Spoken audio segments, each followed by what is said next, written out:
जो अंबिया के गुलाम हैं, अंबिया के खादिम हैं, अंबिया के तरीकों पर चलकर अपने अंदर एक रूहानियत और वो मकाम पैदा करते हैं, तो आप आज का इंसान, आज के बल्कि बाज़ इंसान हैरत करते हैं कि ये कैसी बातें हैं कि जनाब हम मानते नहीं हैं, ये बुजुर्गों से मंसूब कर दी गई हैं, करामात गलत बयान करते हैं, गलत भी लोग बयान करते हैं, ये भी मैं तायीद करता हूं, इतनी होती नहीं है, बढ़ा चढ़ा कर बयान करते हैं, ये भी ठीक है, लेकिन ये कहना कि औलिया अल्लाह की करामत कोई चीज नहीं है, ये भी गलत है, ये भी गलत है। क्यों कि मोजज़ा, अगर आपने फिर इसका इनकार करना है तो आपको मोजज़ात का भी इनकार करना पड़ेगा। क्यों? इसलिए कि मोजज़ात के लिए आपके पास क्या दलील है? देखा, आज के हिसाब के इस मुल्क में भी ऐसे लोग हैं जो अंबिया के मोजज़ात के मुनकर हैं, जो शक्कुल कमर का इनकार करते हैं कि चांद दो टुकड़े नहीं हुआ, माज़अल्लाह इनकार करते हैं, हुजूर अलैहिस्सलातु वस्सलाम बशमूल तमाम अंबिया के मोजज़ात का इनकार करते हैं। वो फिरका भी इसी पाकिस्तान में सांस ले रहा है। तो अगर फिर इनकार करना है, मैं उनसे कहता हूं, अगर फिर इनकार करना है मोजज़ात का, तो अल्लाह की कुदरत की तुम्हारे पास क्या दलील है? अगर नबियों के एजाज का, मोजज़ात का इनकार करना है, तो अल्लाह के कुदरत का तुम्हारे पास क्या कोई सबूत है? क्या अल्लाह को तुमने देखा है? यही तो मुल्द कहता है, बेदीन आदमी जो अल्लाह और रसूल को नहीं मानता, वो यही कहता है, यार तुम 5 टाइम नमाज पढ़ते हो, कोई चीज सामने होती नहीं, ना नजर आती है, ना महसूस होती है, ना छुई जाती है, ना देखी जाती है, और सजदों पर सजदे किए जा रहे हो। ये कोई अक्लमंदी है? इतना बड़ा पढ़ा लिखा आदमी सजदे दे रहा है, ये कोई अक्लमंदी की बात है? तो फिर मुल्द ठीक कहता है आपके नजदीक? वो कहता है कि जमीन कदीम है, ये यूं ही सिलसिला चला आया है, बस चलता रहेगा, खुद ब खुद ये खत्म नहीं होगा। तो फिर आप अल्लाह की कुदरत का भी सबूत नहीं दे सकेंगे। आपके पास क्या दलील है कि अल्लाह ने सूरज को बनाया है? क्या दलील है कि कमर को भी अल्लाह ने बनाया है, जमीन को भी अल्लाह ने बनाया है? आपके पास कोई दलील नहीं है, कोई मंतकी दलील नहीं है, जब तक आप एक जात पर यकीन न करें, और वो जात है जनाब मुहम्मदुर रसूलुल्लाह की, कि आप उन पर कुरान उतरा, उन्होंने फरमाया कि खालिक अर्ज़ो समावात उसी की जात है जिसने इंसान को एक कतरे नापाक से अहसन तकवीन की आला मनाजिल तय कराई। आपको ईमान लाना पड़ेगा, और जब आप उस पर ईमान ले आए तो आपको यह भी मानना पड़ेगा कि उस पर जो किताब उतरी है वो सच्ची है जी। तो वरना तो दुनिया में मजहब तो बहुत सारे हैं, हिंदू भी हैं, सिख भी हैं, और अदियाने आलम हैं, बड़े बड़े दीन हैं, उनके अपने अपने मजहब हैं। बुतों की परस्तिश का आलम देखें कि जनाब अपने हाथों से बुत बनाकर उनके सामने सजदा करते हैं, उनसे हाजतें मांगते हैं। कितनी हिमाकत है कि अपने हाथों से उन्हें बनाकर उनसे मांगते हैं। कोई कहता है तू बारिश, ये बुत जो है बारिश देगा, ये रिज़्क देगा, ये फलां देगा। तो ये सब इन चीजों से दूर हमें किया, हमें शिर्क से अगर पाक किया तो किसने किया? मोहम्मद पाक ने किया। मैं इसके बाद बयान करूंगा कुछ और बातें, अभी नमाज का वक्त है, नमाज हम पढ़ लें उसके बाद करेंगे।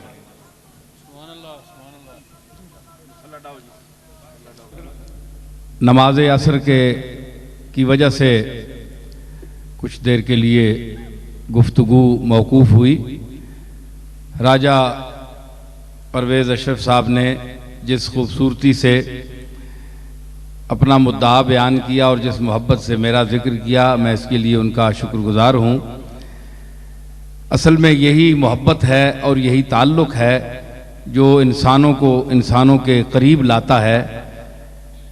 सिर्फ दुनियावी मफादात पर इंसान को ताल्लुक़ की बुनियाद नहीं रखनी चाहिए, बल्कि कुछ शख्सियत के अपने पहलू भी होते हैं कि बाज़ दफ़ा दुनिया के मफादात अल्लाह की मर्ज़ी ना हो तो हल नहीं हो सकते।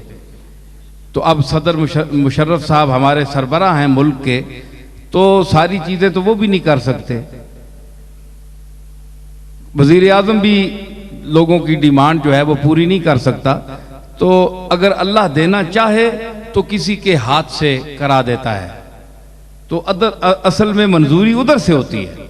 तो इसलिए सिर्फ दुनियावी मफादात पर भी ताल्लुक़ नहीं रखने चाहिए, शख्सियत और इंसान को भी देखना चाहिए।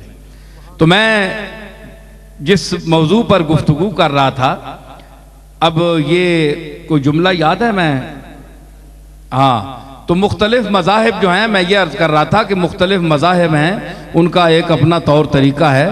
तो अगर हमारे सामने कोई ठोस चीज़ आती है और आई है, और आज हम जम कर बैठे हैं, हम बुतों के सामने सजदा नहीं करते, हम किसी के इंसान को सजदा नहीं करते, हम इसके लायक सिर्फ उसी की ज़ात को समझते हैं जो मसजूद हकीकी है, जो माबूद हकीकी है, और जिसका हकीकत में इक़्तिदार और इख्तियार है। उसी के सामने जब हम सर खम करते हैं तो हमारा सर फख्र से ऊंचा हो जाता है। तो जो एक कुव्वत हमारे सामने दिल में पैदा होती है सजदा करने के बाद, नमाज पढ़ने के बाद, तो ये उसकी अजमत है, और दिल में ये जिल्लत का पहलू पैदा नहीं होता कि मैंने क्या किया है। आपको पता है कि सजदा का माना क्या है? वज़ुल जबहते अलल अर्दे बिक़स्दिल इबादते, और इंतहाए जिल्लत का नाम सजदा है कि इंसान इतनी मुकद्दस पेशानी को, जिस पर आप पगड़ी बांधते हैं, टोपी रखते हैं, आजकल तो माशाअल्लाह वैसे ही सर बराना है, लेकिन जो कुछ भी है सर सारी है, तो इतने इज्जत की चीज है, तो उसको आप जमीन पर रख देते हैं, जबीन को रख देते हैं, और फिर उसकी अजमत बयान करते हैं, और फिर कहते हैं कि सुबहान रब्बी अल आला, पाक है वो जात, मेरा रब जो आला है, सबसे आला है, सबसे ऊंचा है। इंतहाई पस्ती में जाकर उसकी अजमतों का इकरार करता है। तो ये बंदे के लिए मेराज है, एक ज़ौक़ पैदा होता है, एक अनजानी कुव्वत अंदर आ जाती है। वो क्या है? वो अल्लाह की तौहीद है, वो अल्लाह ताला की वहदानियत का इकरार है। तो ये तरीका हमें किसने बताया? हम भी बुतों के सामने सजदा करते, हम भी खुदा जाने क्या किसी सितारे को मुअस्सिर मानते कि फलां सितारों की चालें आज ऐसी हैं, आज नजूमे ने कह दिया है कि फलां सितारे की चाल ये है, आज ये काम ना करो। हम भी सितारों में उलझ जाते, हम भी बुतों में उलझ जाते, इंसानों के सामने सजदे करते। तो हमें किसने बचाया? उस कमली वाले ने बचाया, जनाब मोहम्मदुर रसूलुल्लाह सल्लल्लाहु ताला अलैहि वसल्लम की जात ने हमें बचाया, और उस मालिक यौमिद्दीन के सामने हमें ले जाकर खड़ा कर दिया, और इस यकीन के साथ कि ये ना कहे कि तू सिर्फ खला में खड़ा है, तेरे सामने फजा है, कोई तुझे नजर नहीं आ रहा, बल्कि ओ बुदिल्लाह का अन्ना का तरा, ऐ नमाज पढ़ने वाले यूं नमाज पढ़ कि गोया तू अल्लाह को देख रहा है। फ़इल्लम तकुन तरा हो फ़इन्नहु यराक, अगर तुझ में ये अहलियत नहीं कि तू अल्लाह को देख सके, तो फिर इस यकीन के साथ खड़ा हो कि अल्लाह तुझे देख रहा है। इस मंजिल पर कौन हमें लाया? समझ आई ना? तो जिस तरह जिस्म सेहतमंद भी होता है, बीमार भी होता है, इसी तरह रूह सेहतमंद भी होती है, बीमार भी होती है। रूह की बीमारी और है, जिस्म की बीमारी और है। रूह की जिस्म की बीमारी के लिए तो आप अमेरिका जाना चाहते होंगे, आपको अमेरिका में जाना पड़ेगा, और बड़े बड़े ममालिक की तरफ आपको सफर करना पड़ेगा। जिस्म के इलाज के लिए गुर्दे का ऑपरेशन करना है, और कोई प्रॉब्लम है आपको, तो आपको डॉक्टरों के पास जाना पड़ेगा, शिफाखानों में आप जाएंगे, लेकिन वो चीज जिससे जिस्म कायम है वो अगर अंदर ना हो तो जिस्म मुर्दा है। किसी उस्ताद का मुझे शेर याद आ गया। भाई मूड अगर आपका होगा तो मैं तरन्नुम में सुना दूं।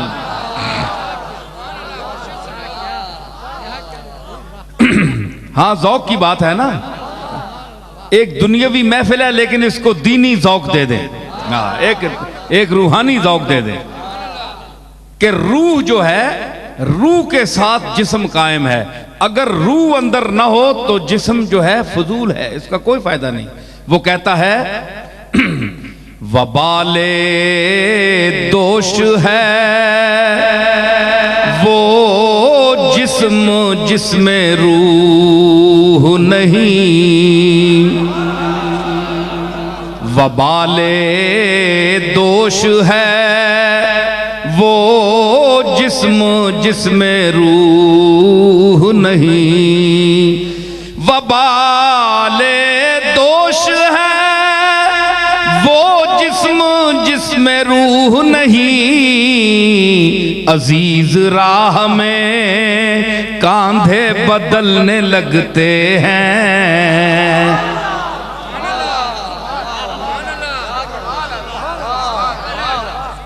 अजीज राह में कांधे बदलने लगते हैं। क्या वजह है कि जिसको कल हाथों हाथ लेते थे आज जब उसका जनाजा उठा तो एक कहता है वबाल समझ कर देता है, हाँ यार तू उठा, हाँ यार तू उठा, क्योंकि उस जिस्म में रूह नहीं है। वही जिस्म है, वही नक्शा है, वही आंखें हैं, सब कुछ वही है, उसमें कोई तब्दीली नहीं आई। लेकिन सिर्फ एक अमरे रब का इनकिता हो गया है। अल्लाह ने अपने हुक्म को वापस कर लिया है। गोया जिस्म कोई चीज नहीं, असल में रूह है। तो रूह की समात और है, रूह का नजारा और है। रूह जो है इसकी ताकत जिस्म से ज्यादा है। जब जिस्म बूढ़ा हो जाता है रूह जवान होती है। मैं आपको बताऊं, मैं कोई अपने दादा की तारीफ नहीं कर रहा, मैं एक वाकया आपको बता रहा हूं, शायद किसी खिताब में मैंने बयान भी किया हो। मेरे दादा हजरत पीर मेर अली शाह साहब रहमतुल्लाह अलैह पर इस्तिगराक का आलम तारी हुआ।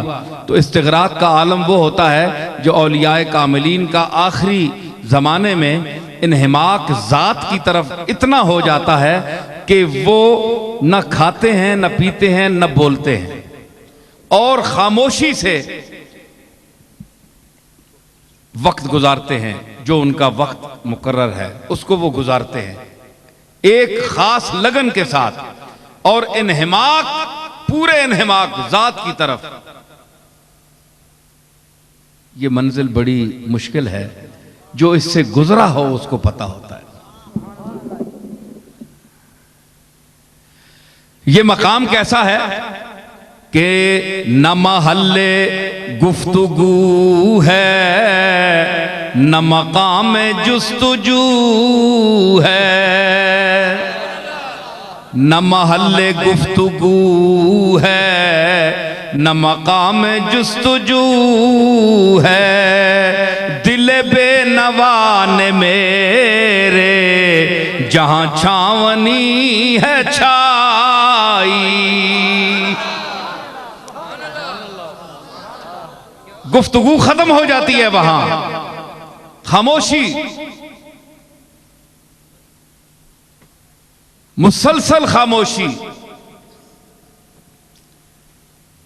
आज़ा मुज़महिल हो गए, जिस्म जवाब दे गया।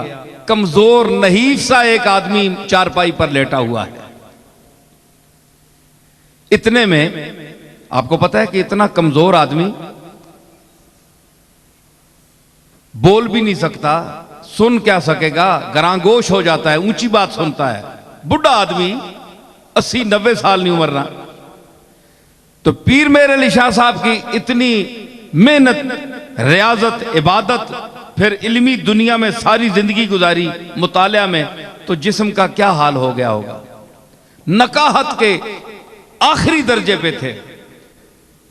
तो हमारे वहां एक उनकी खादमा रहती थी, तो वो जो उनकी बारी थी उसके पास आई और वो झांकने लगी, जिसको आप विंडो कहते हैं, खिड़की, झांकने लगी। तो पीर साहब ने बड़े नहीफ थे, फरमाया, अपने जो खादिम थे महबूब आलम साहब, उनसे फरमाने लगे कि महबूब, हम कमरे में कितने आदमी हैं?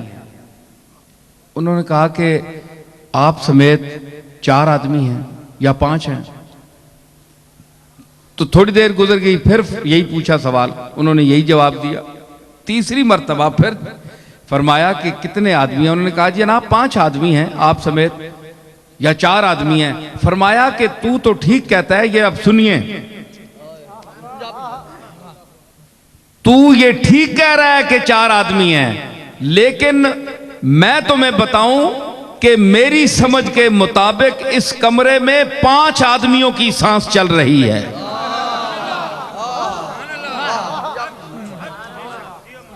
5 आदमियां ना सा चलना पे इस कमरे च। उन्हें आख्या जनाब इत्थे बंदे तो 4 आ ते बंदा और कोई नहीं, 5 आदमियां ना सा किस तरह? वो बारिश खलोती ना माई आख्या मैंडा पीर मैं खलोती है वे। फरमाया चलिए ताइयों मैं पे आना भाई 5 आदमियों ना सा चलना पे, 4 ना कितने चलना पे। तो इतना मजमा बैठा हुआ है, बड़े से बड़े अमेरिका के फारिग डॉक्टर को भी ले आए, मशीनें लाएं यहां रखें, सांस कैच नहीं कर सकती कोई मशीन। समझ आई? समझ आई?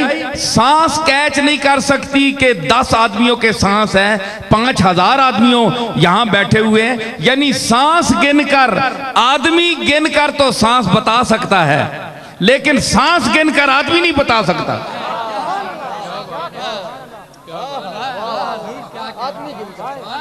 आदमी गिनकर, यहां आप आदमी गिन लेना तो आपको पता चल जाएगा कि अगर 10,000 आदमी खड़ा है या बैठा है तो मतलब है कि इस फजा में 10,000 सांसें चल रही हैं। ये तो ठीक है, ये तो कोई बात नहीं है, आम आदमी भी कर। लेकिन आप सांसें गिनकर, आदमी ना देखें, सांसें गिनकर आदमी बताएं। कोई मशीन लाएं, अमेरिका से लाएं, ये न्यूयॉर्क वाले मेरे सामने बैठे हैं, ये ले आए,